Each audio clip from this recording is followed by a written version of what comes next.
А в Сосногорском ледовом дворце «Звездный» завершился Кубок главы района по фигурному катанию. За призовые места боролись спортсмены Сосногорска, Ухты, Сыктывкара, Усинска, Инты, Салихарда и Лабытнанги.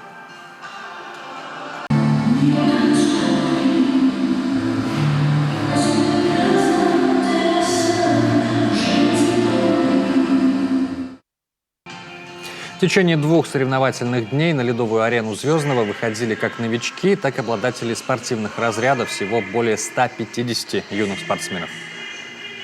Я искренне поздравляю вас с окончанием нелегких двухдневных соревнований. Я уверен, что вы покорили судей и зрителей своими яркими выступлениями, продемонстрировали высокий уровень подготовки и в очередной раз доказали, что в Республике Коми есть кем гордиться.